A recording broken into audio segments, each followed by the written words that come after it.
We'll see. Okay. Let's see. Will people start joining?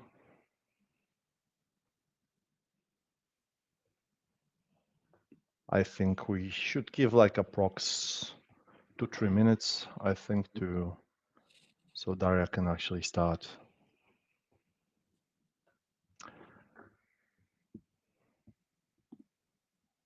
Someone is typing. Okay, let's see. So we have 3 people already. Hello, guys. Hello. Hi, Alexander. Hi, guys. Cheers. Oh, okay, that's it. I was just trying to work out how you could actually see the bottom of the Yeah, screen. it's in the exactly. It's in this chat window. Hello, Alexander. Yeah, so I think that we can wait just 1 more minute and really get it started. As for now, I see Alex Kailu. Why have you decided to join the session? Welcome. What's in it for you? They've all If you are left. there, feel free to share your thoughts because we'll be here for you as well.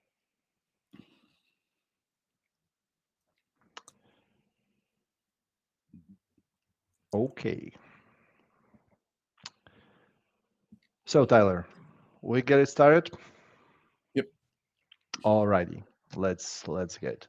So overall, welcome. Hello everyone to the Music Ain't Going to Speak for Itself Band's Building and Breaking session. Together with Tyler, and in a short while we're gonna introduce ourselves more formally. We're gonna talk a little bit about, we believe, quite interesting insights from our experience. But I think that first and foremost, what we would like to know is, or encourage you to do, is to actually think about it, about this session, about our experience, our case studies that we're going to walk you through, as something that actually you can relate to and ask relevant questions about anything you want, because we are here basically to answer any of your questions, to talk openly about anything you need. Because in this entire Soulstone Gathering Route workshops, there's been like I don't know, 8-10 sessions about different topics related to the band, like deep dive into topics like merchandise, promotion, booking of your band, touring, everything. Obviously, each of those sessions there are available online, can give you also a nice deep insight into specifics of those domains, right? Whereas with us, we're gonna walk you through basically our experiences with our own bands, our own, let's say, professional development, and we are open actually to talk through about the journey, to answer any questions, to share some key learnings. So maybe let's start from more like a formal introduction. So Tyler, maybe you want to go first. My name's Tyler. I play drums in a band called Tuskar. We are a touring band that have had uh, five odd years in the touring world. I'm a booking agent. I work for a company called Atonal Agency. And yeah, I've spent the last 5-6 years of my life working within the music industry and developing my craft. Yeah, I don't see myself as a massive guru in the creative worlds, but if my if my failures and my successes could help benefit anyone, then I'm happy to help. You've stolen another of the punchlines that I that I got. Can I So just say that, most of the punchlines created within this forum were me. okay, and my name is Robert. I'm a drummer of a band called Sunnata. I've been in this band for the past 10 years, and for most of this time, I was also running like a booking and concert agency called I Did Booking. Obviously, the past 10 years, it's been like a not a journey of many successes, but also many failures. So I would say I have like a quite balanced experience in making good and bad choices, and this is why I also thought that maybe for some of you, um, joining this session might be interesting to listen, hear, discuss, learn about stuff that we've been through, right? So yeah, so once again, welcome. We are obviously also grateful for the Soulstone Gathering crew for having us here. And as for today's agenda, it's going to be quite simple. So we're going to talk through the introduction. I think it's almost done, right? But we're going to talk through Sunnata's journey, and so we're going to talk a little bit about basic facts about the band, what was the journey of the band for the past 10 years, and also some of the key learnings. And I'm going to run this part. Then we're going to jump to Tuskar, where Tyler is going to talk about the same from his perspective, right? We'll try to keep it open. And after that, we'll leave some space for you to ask us anything, but with one remark. So when we get into the case study sessions in a moment, uh, after every slide, we'll make like a small stop so you can write the questions in the chat window. Not sure if you have access to microphone, but overall, you can ask us stuff directly in the chat window. We'll make a stop after every slide to address some of the questions that occurred, and then move on. And in case if we're gonna miss any questions, you can always rephrase them and ask again when we're gonna get to the last part, the ask us anything. So I hope you are there with us, right? So I think we can get started, Tyler. Yeah, cool. So yeah, we're gonna start with Sunnata. Woo. Yeah. So to those who don't know, so Sunnata is like a atmospheric post-doom metal band. Think about it like a niche band, that's for sure, because there's like too many things blending in to be a major act. We've been founded in 2013, so it's like 10 years. We have like 4 albums to date, all released on digital, CD, vinyl. Um, Fifth album is coming up next year. Actually, we entered the studio next Saturday to record it, so I'm super workloaded and can't even play shit for this album. So gotta practice more. Um, we are a DIY band by choice, by the means that from the very beginning, especially in the very beginning, we had like a strong emphasis on doing everything on our own, from recording through promoting, through booking, touring, releasing music. It's changed over time, as you're going to see in the next slide, but overall, we always embrace this, do it yourself, learn it yourself attitude. And since foundation, we play like 200 shows approx, more or less, across the EU, from Athens to Oslo, Reykjavik, I know, Nantes, London, you name it. Basically, we traveled a bit. And I also added some Facebook stats, Instagram stats, Bandcamp stats, and Spotify stats, so you can take a look. Maybe it's not, it doesn't say much, but at least maybe for some of you, it might be some point of reference. Okay, so now let's get to the band's journey. So I decided to make it in the form of a timeline, but I'm not gonna walk you through every single event. I think I'm gonna discuss this more in the context of different album releases, because if we look at it from this perspective, you'll clearly see a pattern going on in there, and I'm gonna elaborate a bit more about what do I think about this pattern, what I would do differently, and so on and so forth. So let's start from the first important event after we founded the band. The event was we borrowed the money to record and release the album because we actually couldn't afford it at the very beginning. The album was Climbing the Colossus, our debut, and shortly after, as you see, there's been a lot of things. So those are like 4 albums that we had, and we're gonna see through different events that I mapped here, and feel free to walk through it more in detail after this session is done, and also reach out if you have any more questions. But overall, there's been a couple of crazy things that happened within this journey. First crazy thing was that we've been out there for like a year, and we decided that we want to go on a European tour, but we didn't know how, but we really wanted to. So we decided to try and book it on our own. And the fun fact is that actually we made it. And the even funnier fact is that we have even like a lengthy video from there, from 2014, when we went on tour with our fellows from band Moft. We went on like a 3,000 or 4,000 kilometers with many crazy journeys in there.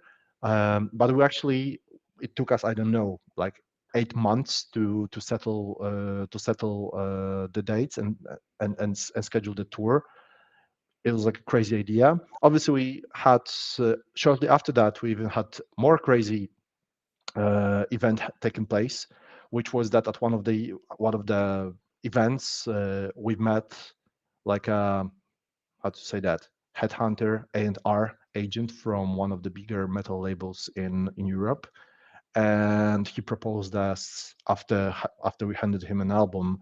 He was bored to death, so when he was traveling back home, so he thought that maybe listening to this random band is not a bad idea. And after that, we got like a vinyl pressing deal proposal, which we refused because the conditions weren't too good, and we didn't want to sacrifice the record quality. After that, obviously, went on a couple of more tours. And when we had the second album, we thought, yeah, so why not reach out to the very same agent and ask whether they wouldn't be interested in releasing us again? I mean, again, releasing our next album. So then, actually, they gave us a deal, and we refused again. So smart move, right? But then before the release of the of the second album, for the first time, we decided to promote the album a bit more before we actually released it, which wasn't the case for the debut. And this is why also the debut didn't hit exactly as we wanted to. But from there, we learned our stuff. We learned our lesson. We thought, okay, before we release the album, maybe we should do some PR services. We released the album. It went quite okay. We got a booking agency.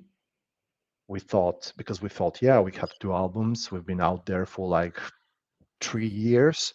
It's time to grow big. And what even empowered and forced this feeling in us was actually one thing that happened out there, which was a funny story about how we got the support for Mastodon, because this is like a true story. And it all actually happened through, believe it or not, Facebook comment. So we have this. Yeah, I shit you not. I mean, it was like a story when I remember Mastodon has been announced to play in Warsaw, our hometown, and the show promoter threw that question in the event, like, who do you think should open for Mastodon? And one of our guys, he made it as a joke, but he wrote like, yeah, I can't imagine any other band than Sunnata opening for Mastodon. And when we saw this comment, we actually laughed long. But then we thought, yeah, why not write to the promoter, to the organizer of this show, and ask about actually jumping on a slot for Sonata. And the funny fact is that actually he checked us out. He confirmed that with Mastodon's management, and they were like, yeah, I mean, you can do it. So actually, it was, I think, the easiest and the most incredible thing that happened in terms of booking shows and getting shows, like your stupid colleague writing some dumb shit on Facebook, and then basically you trying in a sort of like a humorous way to follow up on this, but you don't actually count on anything, and then you get it. This is how surprises are made, and this was a big one, right? Mm. Yeah. And Tyler, do you have anything like that? Any stories similar to this one? So I can't really. We've never really been lucky enough to get anything so big as Mastodon due to posting online. But I used to play in a band years and years ago, and we went down a similar route, but it didn't work out in our favor. We had There was like an online campaign to support a metal band from the UK called While She Sleeps, and you had to hashtag and tag the band in certain things.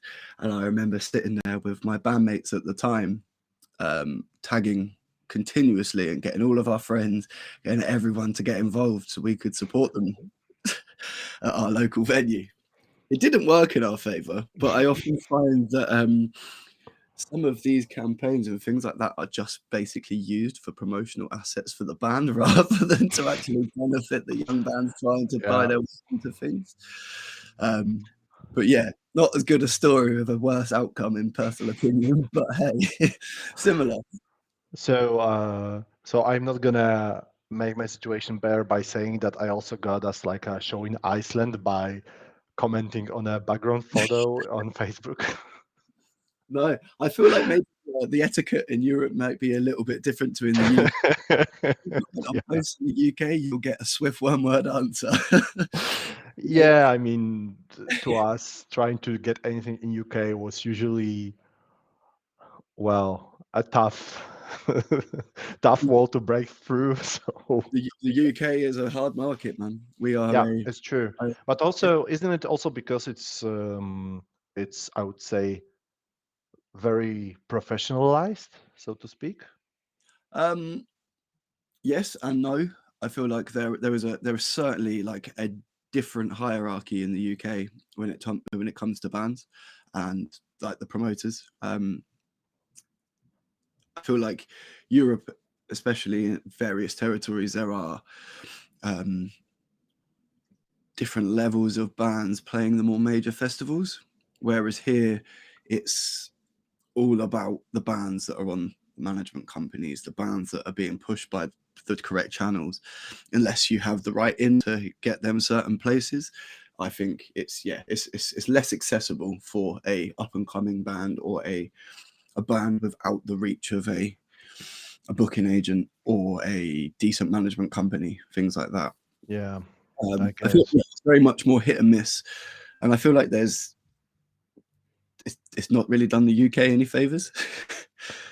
Yeah, it's true because I think that at least speaking from my experience for booking shows in Europe overall, it's I would say the um, getting to know each other thingy, handshakes. It's quite, I mean, different promoters, not all of them obviously, but many of them are quite approachable actually. Oh, And they often visit different festivals, so it's also mhm, quite easy to get in touch with them even directly, like face to face, if you have this opportunity, if you know to whom should you talk to.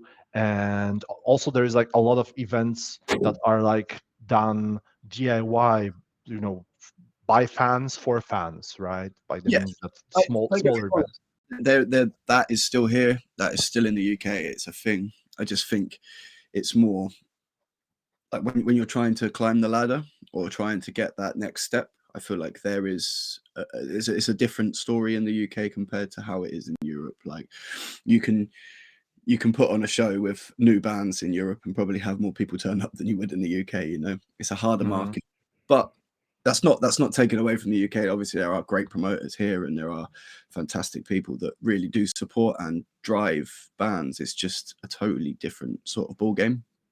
Yeah, good. Okay, so moving on. Moving on, I think that about our journey, I think that around 2018 there was like a breakthrough moment, Mhm. which is the moment when we decided with a band because we started to record, create, not record yet, but create new material, and it started to turn out a bit more spiritual driven, a bit more atmospheric. So we thought that, yeah, maybe it's about time to think about artistic image, which is actually to think how or what we would like the people to think about when they see us on stage, when they enter our show, even the random people. Because then we started to slowly realize that those things matter, that when people actually enter your show and they don't know you because, for example, you're like a support act, Mhm. they actually when you make the right impression in the first 5 seconds, by the Yeah. means that they already catch what it is about, then it actually helps you carry on the message that you want, that you want, or the vibe or whatever that you want to establish as a band, you know. So for Sunnata, it's like you enter, you see those guys in those weird robes, you know, and everything with some candles, a lot of smoke on stage and everything. So we feel like, yeah, it's like looks like some sort of shamanic ritual, even though I don't like using the word ritual for shows, but still, you know, it gets that vibe, that kind of a bit oriental, a bit, I would say, dark and trippy.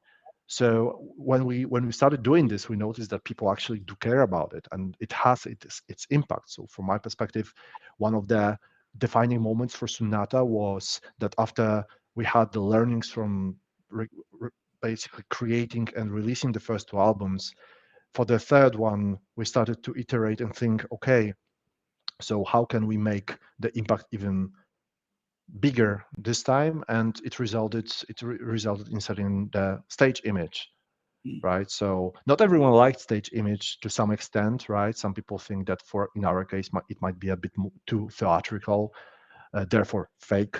But in our case, it's not like that. Obviously, we just want to have this, let's say, consistent imagery on stage, because out behind the stage, you know, we are far from being priests or druids, right? We are just a bunch of silly guys. But overall, the artistic imagery that we set, this was like one of the, I would say, band defining moments.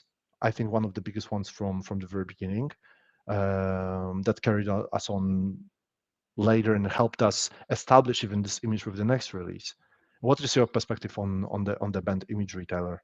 I think imagery is something massively important. If you can work out how the band should be perceived in such a in a way it should, like, there's something when we've been discussing this call for the last couple of weeks. I think there was something we said, like, when if your goal is to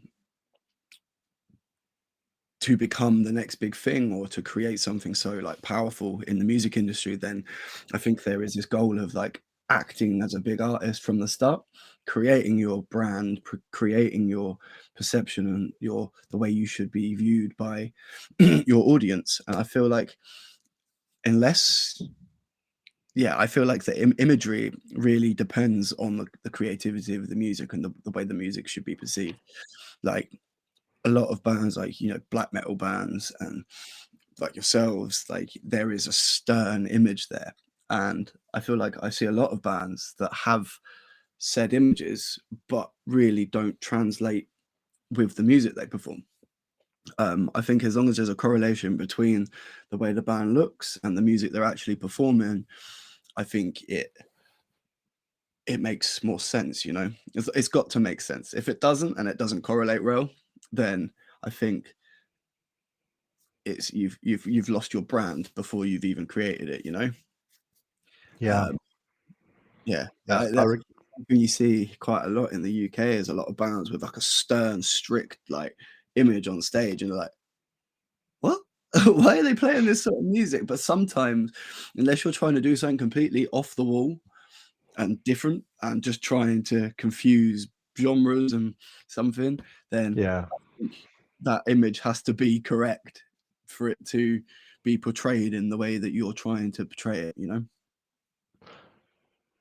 What image? Which band do you love for the image? I think I know the answer, but You know the answer. bring it on. So as a young boy, I was always obsessed with Kiss growing up, and I feel like the image that they portrayed and the time they portrayed it was Oh incredible.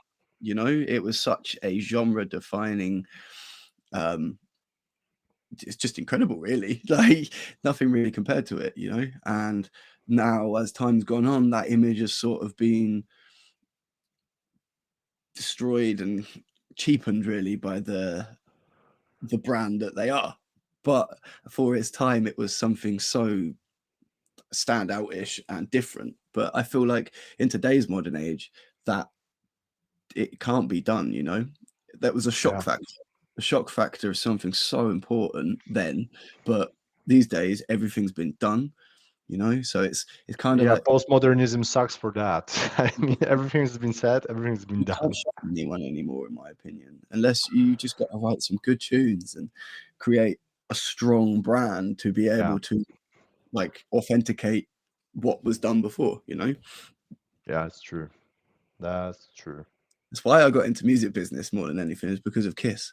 I loved when I realized there was more to just playing the tunes and learning that there's this other side, like thinking about how the image should be, thinking about how the music should entail and blah blah blah, booking the shows, and like there's way more to this than meets the eye, you know. That's really what opened the Yeah, door. But yeah. yeah, To who me was it? that would be to me that would be. I started playing in a band because Mm, I just wanted to let it out.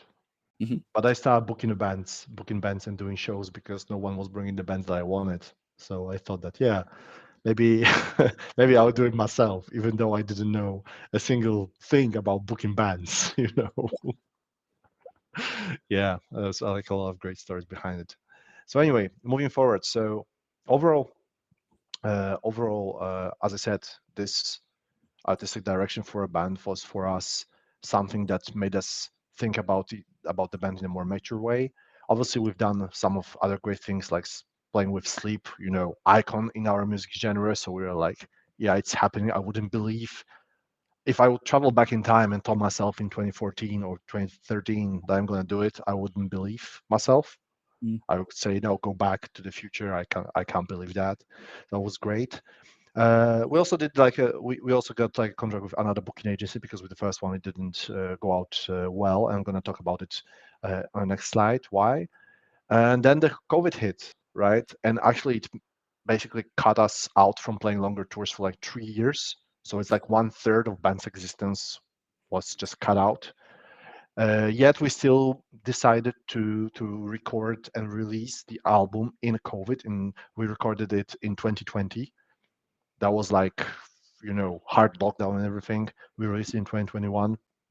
We obviously missed the opportunity to tour a lot to promote it, but it was a bit prolonged. We had the pleasure to get invited to play with Paradise Lost, and then actually we've met Tyler, who is officially our booking agent, and that we're going to work together. And we already are working together, and also work on our fifth album coming up. But the reason that I actually put this all timeline together was to visualize something, to visualize a point. First thing is that maybe this is obvious, but I think sometimes it's good to say something obvious openly. Think about when you look at, let's say, those cycles, which are cycles of how do you record, promote, release, and tour, right? Basically, those are, and actually this will be another cycle somewhere in here. There is that, right? There is that sense of cadence in every artist's life. It's a cadence between your music releases. It's usually the same pattern taking place over and over and over again, because this is what we are. So by repeating this pattern, we grow, we move on, right?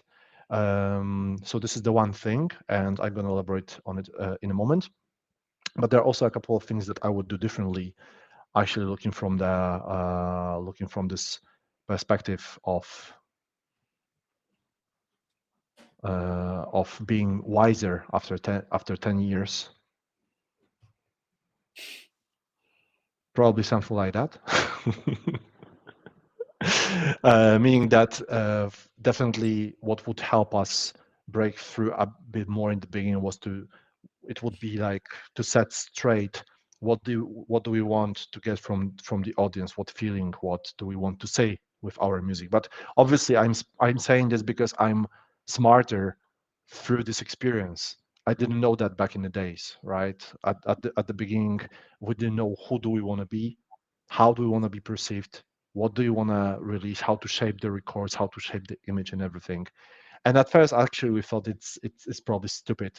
But over time we realized that it's not. It's actually a bit about storytelling, right? What do you want to say to people? What do you want to show to people? And it can be achieved in a different way. You don't have to wear fancy clothes on stage. You might be as well the most ordinary, or you might as well have the most ordinary image, but it has to be consistent, right? So it has to get along. And the same would be for starting cooperation with the booking agencies. Maybe starting cooperation with booking agencies too early wasn't a bad choice, but definitely when we've been getting them, our expectations were through the roof, and they were definitely too high for a small band like us. Yeah, commenting on that, like I feel everyone gets these steps. Yeah, everyone takes each step one by one. So whether it's a manager or a booking agent or shows, etc., whatever, or a record label, everyone expects, because it's a signing or it's someone that said, right, we're going to help you do this, we're going to help you achieve that. I feel like they instantly assume from them moments that they're going to go from here to here. And I feel like them pressures only do yourself damage, whereas you should be taking them steps, still assisting them people and working alongside them to help create the best thing you can. You can't put your, like you said, that the booking agent 1 didn't work, booking agent 2 didn't work, but yet We'll see you how about the booking agent three. not booking agent 3. But fuck's sake, you've really thrown me off my train of thought. But I feel like we all have that integrated in our heads that them people are there to instantly make it better. You know, them people are just people there to assist you in getting that Yeah, thing. A lot of us take our foot off the pedal when we are given an opportunity by one person. I've worked with so many bands that have gone, right, yeah, we've got a booking agent now. We don't need to do anything. yeah, What do you mean? that's Like true. building the potentials and building your, like having another driving force behind you, you should still to keep to do and keep on the same thing that you've got. I don't think having a booking agent in today's modern age is the be all and end all of the world, you know, or a manager, for example, or a Yeah, record label. DIY is very prominent in yeah, it's true. so many walks of the world. Like, look at bands like King Gizzard, for example. You know, For example, definitely not an edge case. but you know, how the hell does a band just drive and drill everything out like the way they do? Obviously, they have a team around them, but their majority of their work is DIY. They've created it themselves. They It's know their to me brand. they are like we are witnessing modern classic, like there is no other band like this, really. I don't think there will be in another 10 years either. Yeah, I mean, even in 20 years probably. How can someone be so creative? I don't know, honestly. So much talent in one band. This is it. But yeah, that's all I wanted to throw in on it anyway. So And actually, I also remember, speaking of expectations, I also remember once I got this opportunity to talk to the manager of Vardruna, who also used to work for a long time for Nuclear Blast. yeah. I don't have to introduce the name, right?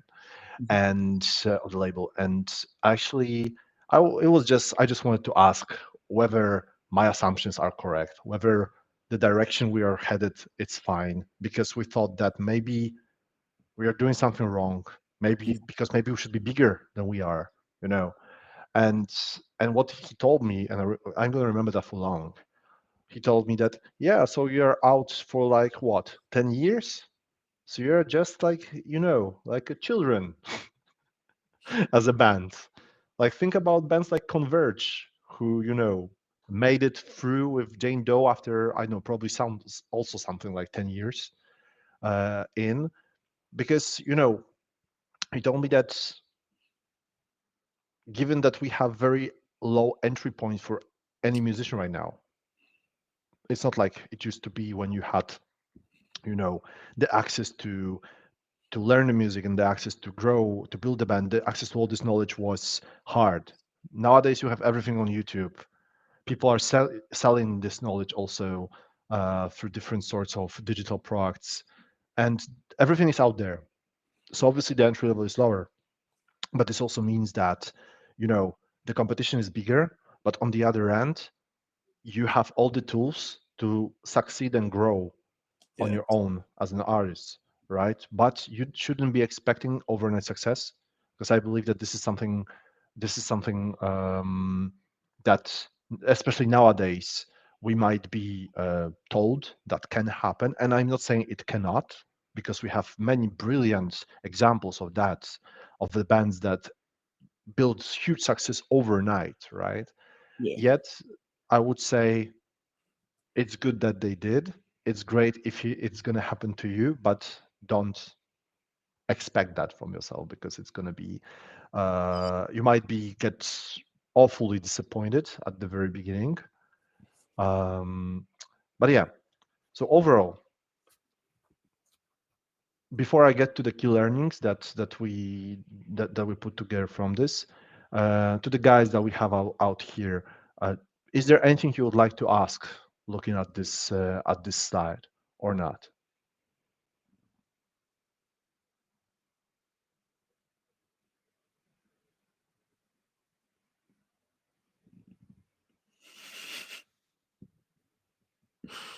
Let's see who's gonna speak first.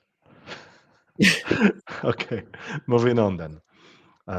Moving on then. So I have like a six key learnings that, obviously there might be high level, but I think that, you know, they help shape the right mindset, I would say, when it comes to managing your band, when it comes to growing your band, because actually it's the sort of a mindset, even though this is like a buzzword, it's what got us to where we are through different successes and failures, obviously. So the first that I already mentioned in the previous slide is that when it comes to building a band and managing a band, it's a long-term game, right? So you shouldn't expect too much and too quickly.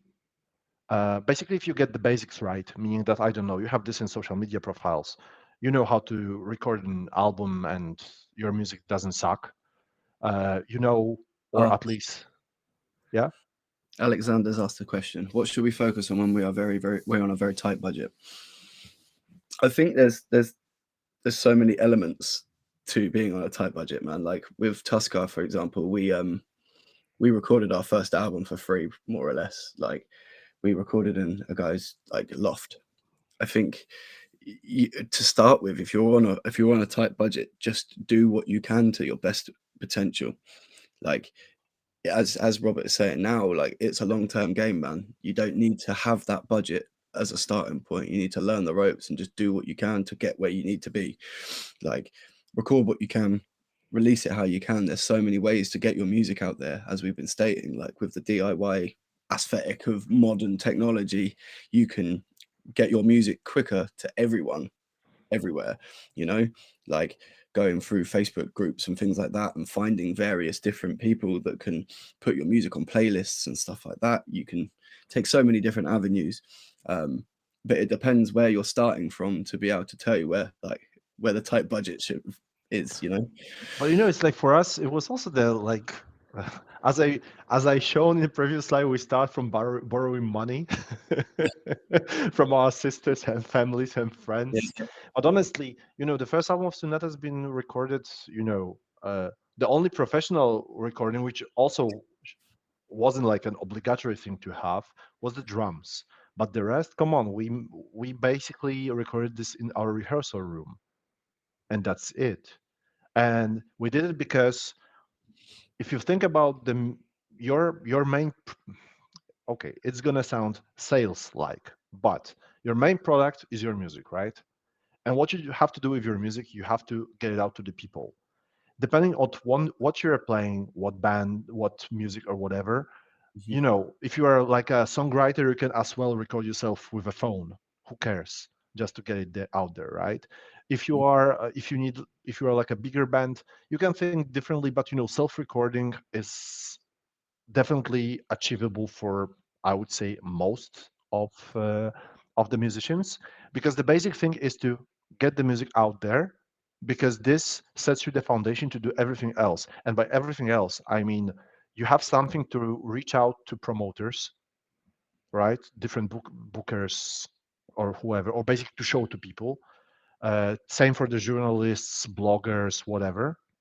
Mm. What's even more, you have something that you can build your merchandise around, which is one of the sources of your income. You may as well release it on a CD when you get money. But even digitally, you can sell digital this music as digital. It costs nothing. It's commission based. For example, platforms like Bandcamp Yeah. don't tell you to pay something. They just take, I think, 15% basic commission from every sale they make, but the rest of the money goes to you, right? Same with getting your music out on Spotify or any platforms like that. You just need to find like a distribution platform like Root Note, I don't know, City Baby, stuff like this, and you don't need to pay them. They just take the commission. So basically, you just earn money, and this is where you start, right? And this is where we also started.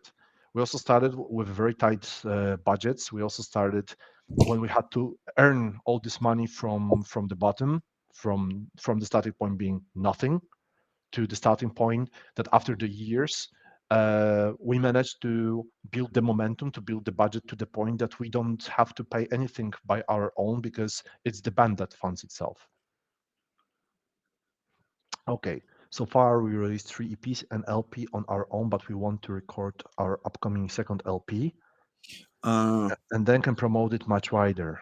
In what we should invest first to make it? To make it what, Alexander? What do you want to? Because can you elaborate a bit more about what do you mean by to make it, to promote it much wider? so in terms of promotion, I would recommend, as Robert stated in the timeline sense, working with PR companies and various people to help promote your music. It's if you've mostly got the music recorded itself, the best way of promotion is to work with PR. Yeah.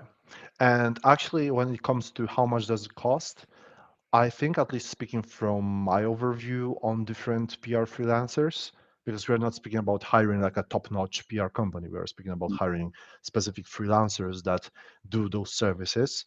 There's Uh, ways of doing it yourself though as well, that you can just if you're going it down a DIY route and you have the time and the effort to be able to put into it, and you're willing mhm. to take a few hours every day maybe, or every couple of days, to just be able to sit and throw emails to various companies that could review and publish your music in their magazines, or attract you via various attract people to your music Yeah. via YouTube platforms or Spotify ads or anything like that. There's groups and there's online Yeah. places. So actually, Tyler, I just had because I forget otherwise. Sorry to interrupt. So actually, a couple of ideas, Alexander. First idea, uh, depending on the genre that you create, guys, right? I think you can find out the YouTube bloggers that release full albums. This worked in our case, right? You have those bloggers, those guys who actually publish new coming bands on their online channels for free of charge, right? Then the second thing, different groups, for example, on Facebook, but might be as well any other platform of your liking. When you have those fans, like even on Reddit, if you prefer this way, there are different forums, there are different groups when you can actually share your music, ask for opinion, interact with the audience. Don't just paste the link and say this is my new music. Just ask for the opinion, talk with the people, engage. This is definitely for free, and same with any other blog that it's out there. Obviously there is a chance, very small chance, that a bigger magazine might want to cooperate with you at this point. It's not impossible, but the chances are usually quite low at the beginning. But overall, if you cannot, for example, if you cannot afford working with a PR freelancer, which might be even a budget of like, I don't know, 200 euros, something like that, even for a single campaign, when you can use that person's distribution list. If that's not the case, then through doing this by yourself, uh, those are the approaches, right? but I think that I can jump to another point that I have on my slide, or maybe even two or 3 points, or maybe I will display them all, because this touches many of the things that actually you're asking, Alexander, and maybe they will also add something to the mix. So I've added another couple of things. So obviously, yeah, as I said in the beginning, it's a long-term game, meaning that you need to think, you know, that it's basically you're not gonna probably not gonna get an overnight success. So don't feel discouraged after even a couple of years of doing music, because those things build slowly but consistently, right? Trust me, I saw with Sunnata, we saw dozens of bands that were so much better than us, bands that were almost, I would say, set for success, Mm. but they weren't patient enough. They thought that when they had a great start, it's gonna be like, like a big bang overnight, and then that's it. And what happened actually that they weren't too stubborn, too consistent. They lose their momentum, and no one, and they in most of the cases disbanded because they feel discouraged by what happened afterwards, and they simply didn't keep going. I would say if you can do one thing, just keep going, right? This is very important. But also what you mentioned about Alexander is actually a bit touched in those other points. First is that planning early is super important. In terms of releasing music, remember that if you're gonna put if you're gonna release your music to the audience, then you lost half of the momentum, half of the attention that you can get. Because your music is the most interesting to different bloggers and journalists before it is actually released, because they want to have something unique. They want to build opinion before others can do that. They want to have exclusives. They want to have, premieres, all this. This is the sexy stuff in the media, in the music promotion. This is what really counts. At first, we didn't do this with Sunnata. With the second album, we did it a bit too late, but still we did it. With the third album, we were way more prepared. With the fourth album, we're definitely better prepared, and we are going to be even more prepared for the fifth album. And still, as early as you can as you can plan, think about it. And if you have the music mixed and ready for release, don't release it.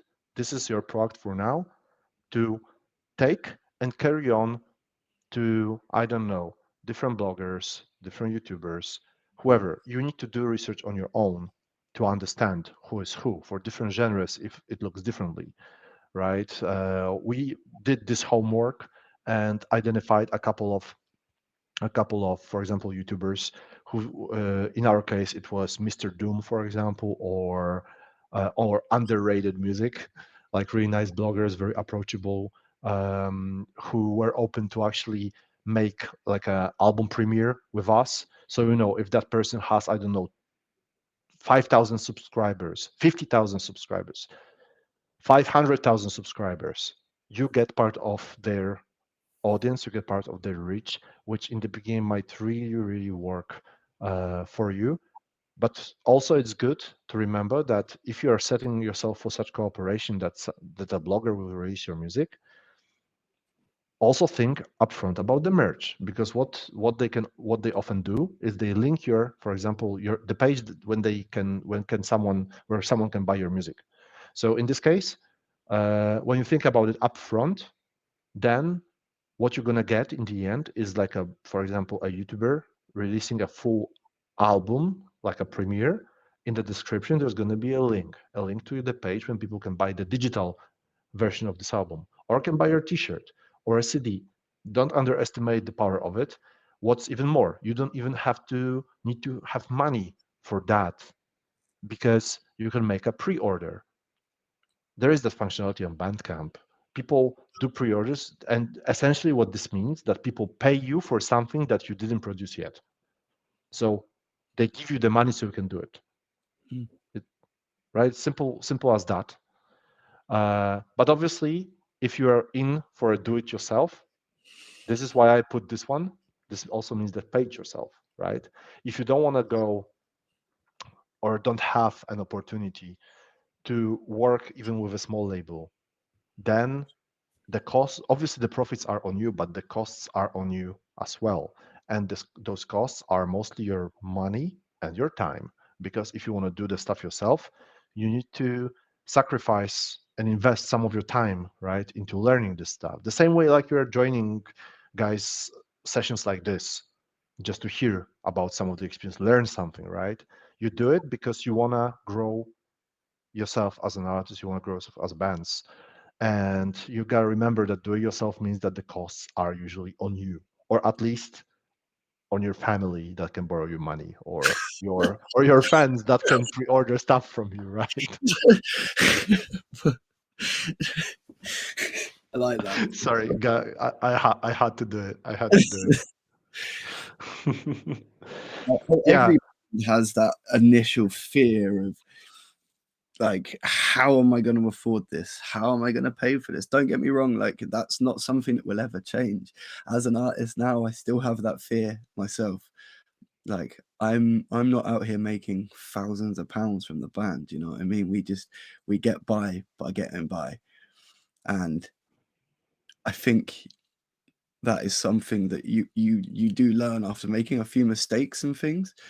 Like you can't really from like that first point, you try it, you give a couple of things a go, and you start to learn where it comes, I think. And like we were looking back at that timeline before, it's sort of, if you hadn't made those mistakes, you wouldn't have learned how to do them, you know. yeah. So there's various ways of trying things, especially with like self-releasing. um as I But when said, you look in the chat window, Tyler, it looks like Tyler knows Mr. Doom, knows where post-rock dwells. So if you know more people like that, you can reach out to them, yeah, ask ask them to have a to premiere your album and be ready with some merch to be pre-ordered for that. we did the same thing. We I can't remember what the platform was, but we attacked a few YouTube channels and a few Facebook pages, things like that, and we're like, can you please premiere this song? We've got an album, we want to release it, blah blah blah. We Yeah, did our own PR sort of style of release, and from that, people just sort of pick up on it. yeah, You know, it like, if you're within a similar scene, it's not big. It's really not. You know, like every sort of genre of music has brackets of people that are all know each other. You know, yeah. everyone's close knitted and similar, and has had done these same things themselves. So most people will happily sit there and go, "Here you go, yeah, of course. I remember when Yeah, I did that." and also this is why networking matters, right? I mean, I think that it's one of the key things when you think about growing yourself as a band, meaning that you cannot just sit in your basement waiting until a booker discovers you, waiting until someone proposes you as being a support. No, no, no, that's not the way. No, no. You have to be talking to people, and if not you, then other bandmate who is who can do it or feels good with it, because it's also important, right? Yeah, Overall, I think that when you are in the scene, you need to start meeting people, because uh, at least this genre that we are in has very, like, I would say, underground foundations, which means that many people trust in the power of getting to know each other, power of relationships, trust, respect, all this stuff, right? Meaning that basically whenever whenever you get into the scene, you start to slowly realize that you know someone that knows someone, and maybe you can connect, or maybe uh, you can simply approach a person and ask, yeah, are you the booker of that event?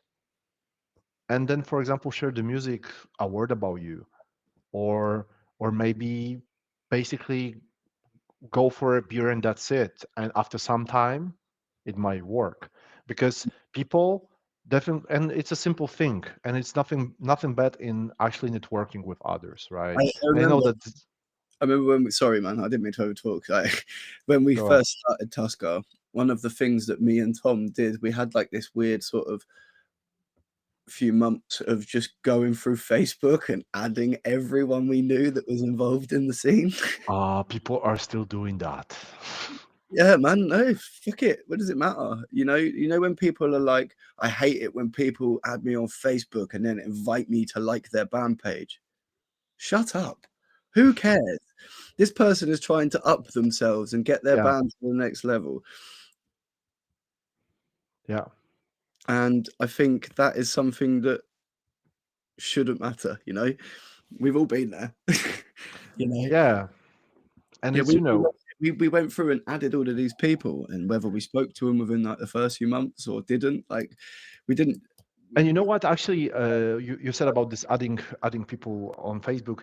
Mm, Literally this year, I had maybe 5 or 6 situations like this yeah. where people were adding me on Facebook and asking, "Yeah, hey, I mean, I don't know you, but I know someone who does, and Mm, that person told me that you're a go-to person to ask about stuff. So I would like to ask you, with whom can I book a show for my band in, I don't know, in another city that I'm definitely not living in?" And the thing is, maybe, and I know that it's not just me, that whenever I can or won't forget, I try to help those people out. Sometimes I'm swamped with messages, so I cannot. But whenever I can, I always share at least the right direction. yeah, Obviously, I cannot book the show for them, but at least I can tell them this is the guy doing this. If he is interested, give it a shot. Maybe he is. If he's not, too bad. Nothing happened, right? But overall, it's actually really important. Even though it sounds cliche, but yeah, no, honestly, I saw so many bands wasting their potential because they thought that their music is going to be discovered. Man, every the most mediocre band doing the networking right will go further than them because they will be basically that's my spreading the ambition. word. Yeah. And the last, almost the last, because there's also like a bonus point. And the last piece is about setting the clear expectations. So overall, I remember, and this discussion happened a couple of times over the past 10 years because we've been changing, our lives were changing, as humans, as individuals. So from the very beginning, we had this discussion in Sunnata about, okay, so what do we want to do with this band? Are we going to be like a garage rock band, just a bunch of guys meeting to drink a beer and jam once a week or something? Or maybe we want to, I don't know, play a couple of shows a year in Poland and that's it. Or maybe we want to do something else. We had this long discussion about first where we'd like to go, but then also, which is also important, how much time are we able to invest in it? Mm, Because at some point, especially when you start touring, it becomes a real investment of your time, and you might have like a day job. And for example, I have a day job, right? You might have a day job, you might have a family, you might have, I don't know, limited time off, whatever. So there's like a many factors that impact this. So when the things get serious, uh, it's good to avoid this disappointment or misalignment about what is expected from the band members to do. It's quite mm, important actually to have a clarity on that, because then people not always share their opinions openly, and they might be frustrated, they might be stressed, they might be holding you back because they don't want to invest that much of a time, even though you could go further. So it's good to clarify this with bandmates, I think. yeah. All right. And the last one, maybe given that we've been just talking about how to reach out to Blogger to promote yourself, maybe buying a van sounds, I would say, a bit luxurious. But the truth is that shortly before forming a band, we had a different band with part of Sunnata's lineup. We bought old Mercedes Sprinter. We own it to this day. We invested in the meantime a lot to actually repair this stuff so it gets going. But the fact is that because we managed to do so, even though we had to borrow the money to release the first album. Then it saved us when he started touring. It saved us to date probably, I don't even want to count, like a lot of thousands of whatever currency, basically, because it was owning your own transportation is one of the biggest costs when it comes to touring. And Yeah. when you own it, when you have it, and your way of to transport yourself is definitely a good thing. I wanted to mention this because maybe not everyone realized that. In terms of touring and stuff as well, like there's some things that have come up recently that I've been noticing about. There's various like softwares and places that new bands can find promoter contacts and things like that. There's a company called SceneGen who's just been formed by John from Conan, right? Conan's. So basically, he's come up with this idea where new artists, established artists, various artists can all sign up to this platform, and it allows people to sort of interact and get the contacts for various promoters. That's the one, SceneGen. Yeah. Yeah, I typed it right. I mean, Did you that's type it in? I thought someone else had. Sorry. no. Unfortunately, just me having the same insights. Yeah, it's great. It's a real good like platform. There's various other ones like it similar. That's good for touring anyway. It might be a little way down the line for some people or whatever, but it's somewhere that allow you to get out and gig. Because if you've got your music ready to go and you're ready to perform, you want to play. You know, Yeah, that's where you'll find your audience. Oh, someone left. 25% of people. Okay, let's go.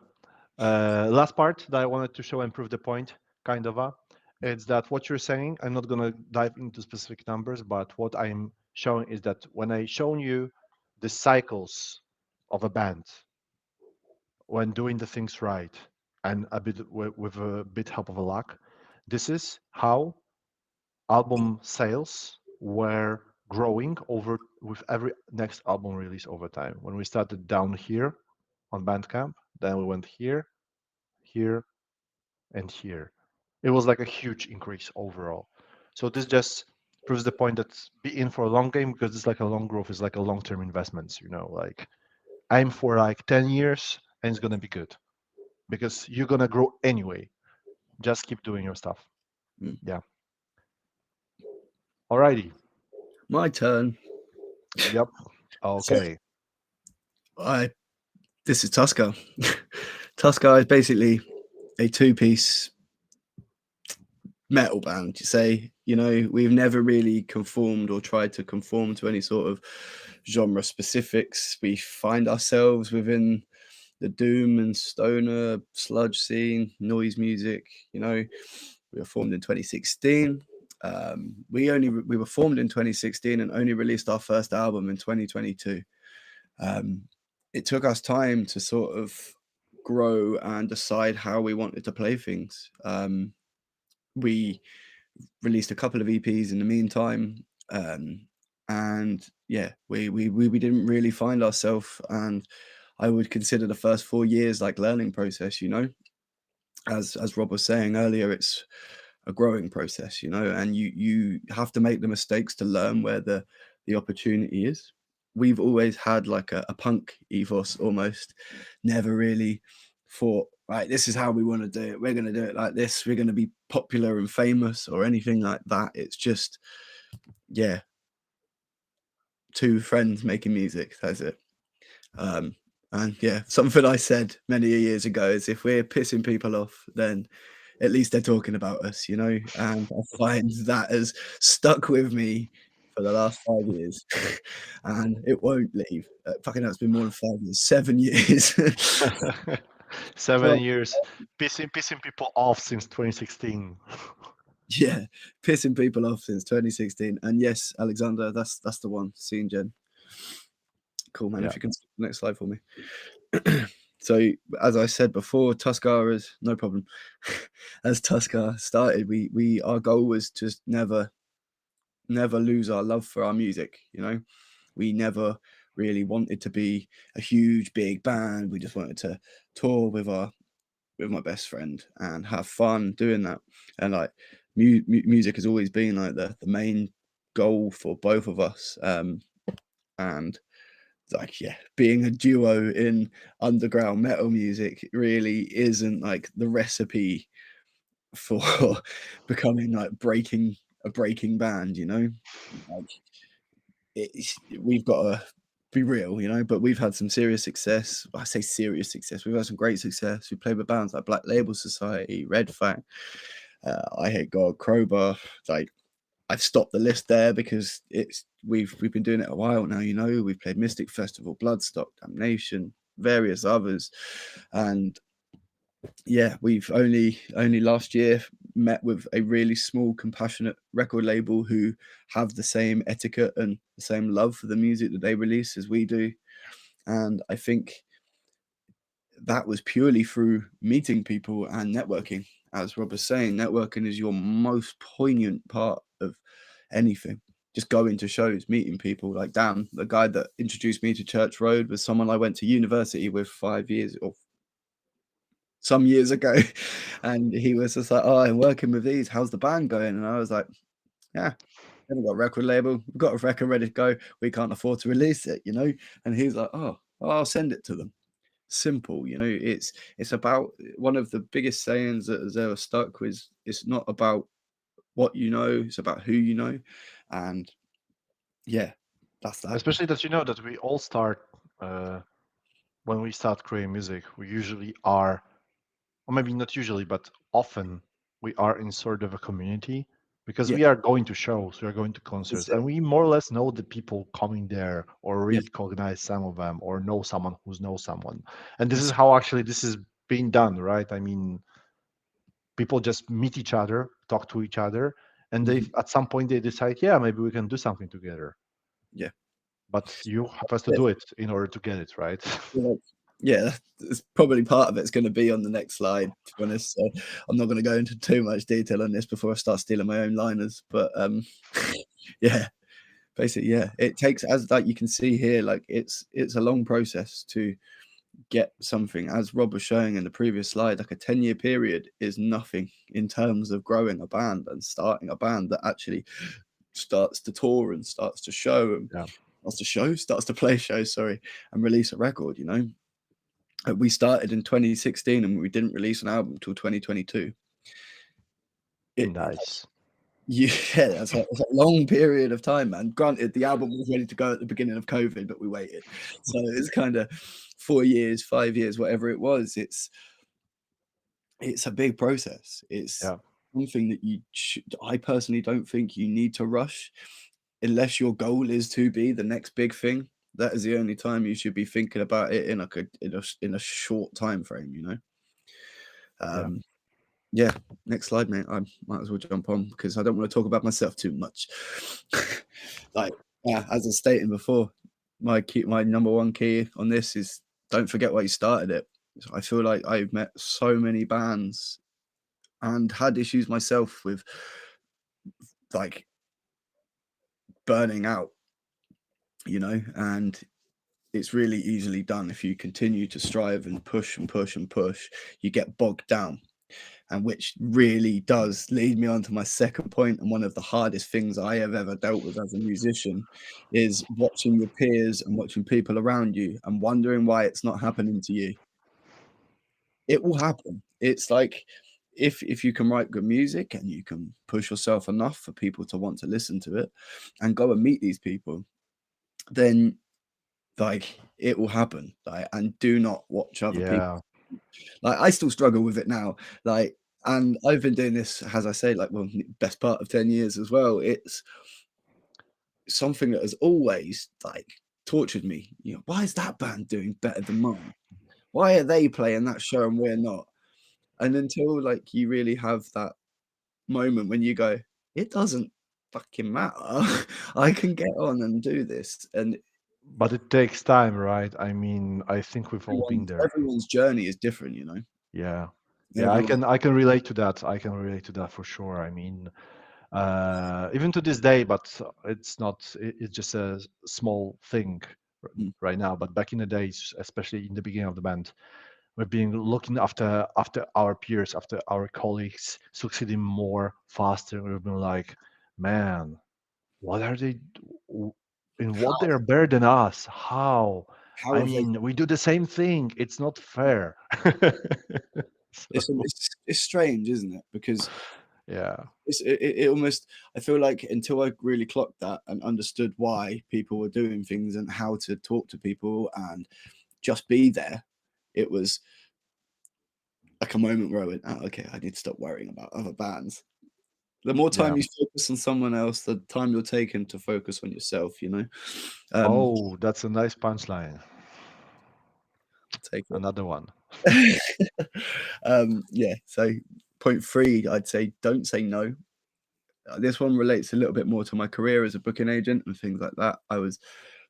I've always said yes to opportunities, and I think it can either work in your favor really well or not. You know, I've taken opportunities that I really don't know what I'm doing. It puts me out of my depth, and I feel like sometimes uncomfortable situations can really make you strive and really make you learn how to grow.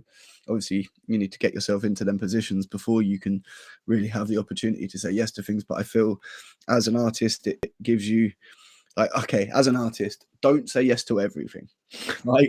Don't say yes to everything, because that's not what I mean by don't say no. But I feel there is like opportunity in saying yes to a lot of things. You know, you can, yeah, like it's pretty self-explanatory. Yeah. I Like, think it's yeah. Definitely this slide explains it better than you. huh? The slides explains it better than me. Sorry, I had to. So yeah, as Rob said again, making friends and networking is literally the pinnacle of the music industry. There is nothing else you need to know than how to talk to people, going to shows, getting yourself in front of people and just saying hello could lead to the next big opportunity for you. Um, I think one of the first ever Tuskar shows. So it was some time ago, and we were really trying to push to get out of our hometown. We weren't getting many shows, but the local venue used to give us opportunities. We would go down there every other day just to go and watch any bands we possibly could to see if there's anyone that we could talk to and put ourselves in front of, have a beer with them, say hello, because everyone is literally a handshake away, whether they're the biggest person at the top of the fucking ladder or someone like us that's approachable and you feel like you can talk to, you know. Everyone is more than likely an email address away or a handshake away at a show. You can Yeah. approach people, and I feel like that's something that we all get feared about. We are all scared of doing, you know. Like, I still have these issues when I'm dealing with bigger promotion companies and stuff, or bigger agencies. I'm like, oh, it's that person, you know. And as soon as you put that ping to paper and go, hi, can I speak to you? You're like, oh, everyone's done it, you know. Yeah. It really helps to be able to just chat.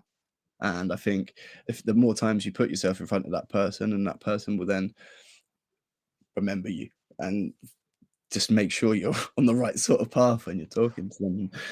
Probably not drunk. So, um, Yeah, that would help when you're not fucking wasted and trying to mumble something to a big promoter, right? and we've all done it though. Don't tell me you haven't done that. I've done that. I've done that, and I regret. But yeah, But this is the thing, like, as I say, yeah, that these people are approachable. They are only human, and I feel like most people will really appreciate it. Being like, get to know people, get to know who is who.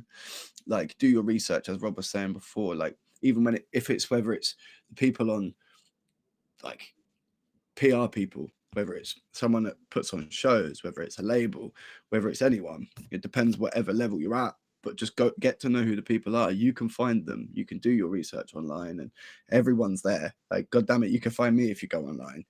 yeah, and the same overall. It's like uh, it's the same with the bands you like. If you wonder how someone has done something, there is like a one magic trick to know. Yeah, Ask. yeah, Like man. I remember totally. I did a dissertation while I was at university, right? And I was like, how the hell am I going to get people to answer these questions? That I'd written this big, like, 10 question thing for like evidence and the opinions of, like, I'd written this thing about touring musicians and like mental health.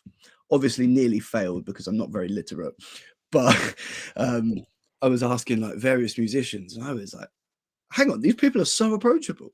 And I'm just sending out this thing to people, and it was one of them points where I was like, if I can do that with them, then I can do that with promoters. I can do that with labels. I can do that with anyone. I can just approach them. As Yeah. long as I'm doing it in a way that's coming across as like, hi, I'm here to learn. I'm here to sort of ask you for some advice. A lot of people will go, cool, no worries, you know? And in that band sense, I think it's exactly the same. Most bands will be happy to share their advice and their stories with other bands, because if we don't give the the new bands coming up the love, then there's not going to be a future for music, is there? Let's be brutally honest. Unless you're going to be the next fucking Ed Sheeran. But be honest, I don't think any of us sat here right now are. You might be, Yeah. though, Alexander. I believe in you. One thing that I always found really, really helped me was having an 18-month plan. I can't say I've ever actually stuck to an 18-month plan, but being able to like visualize everything, as Rob did in the previous slides, in a timeline really helps you. If you set like that period and you can know what you need to do by each bit, visualizing things really helps you sort of understand it. But obviously you need to know who to approach and how to attack them. As I say, with certain softwares and certain things coming up, there'll be these platforms where you can find people. But you um, know, it's like if you don't know when to approach a PR agent, but yeah, you know that person or know at least the name of the agency, a freelancer, whatever, just ask or ask other bands who did well, that. I especially with PR, mean, you know, like I think when we did our first PR campaign, oh, sorry, excuse me, we actually asked the agent, like the PR agent, what they recommended for our timeline, and they were like, "You don't need us yet. Here you go. Here's a couple of steps down the line." And that's the thing, where you look at everyone in the music industry, like they're big, scary robot people, and most of them would probably go, "Yeah, cool. Here's a bit of an idea," or yeah, even if they ignore you, what have you got to lose? You know, yeah, can the be all and end all, yeah. But realistically, it ain't, because you ain't gonna lose shit. You ask someone a question. Yeah, that's kind of it with my points, really. Unless anyone's got any sort of questions on what I've said here. If it's any help at all, I hope it is. we'll see what about the streams that are also going through a couple of channels. I quite wonder. What is there? Is there more people? Is there people watching on other platforms as well? Might be. We'll see. Maybe one. Okay, guys. So, any closing questions? Anything you would like to ask? That's your literally last moment to ask us anything.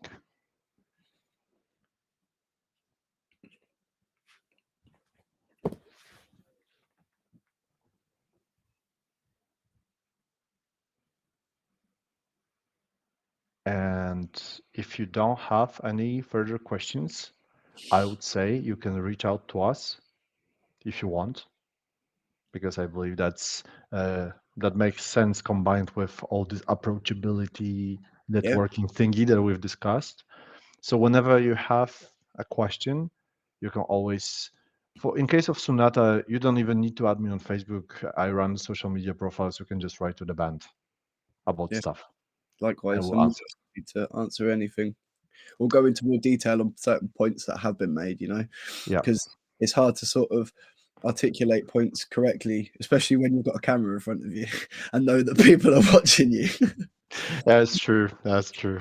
It's like we've I'll be honest with this situation. We've gone over this a couple of times today, and we felt like, yeah, it's going to be really easy. As soon as the camera went on and I knew we were live, this was way harder.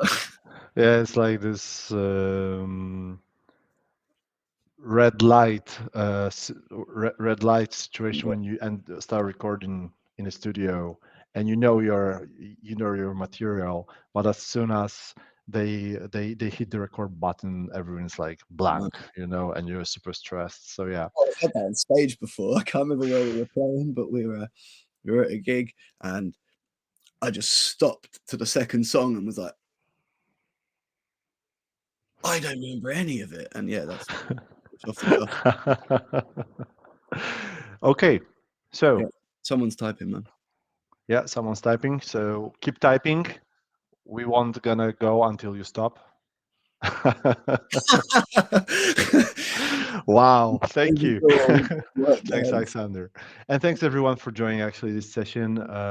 It was a pleasure for us. So in case you have any questions, you can always reach out to us. Thanks again for Soulstone Gathering for having us here. It was a nice experience to prepare this and share this. So yeah, thank you and cheers. Have a great rest of the day. Cheers.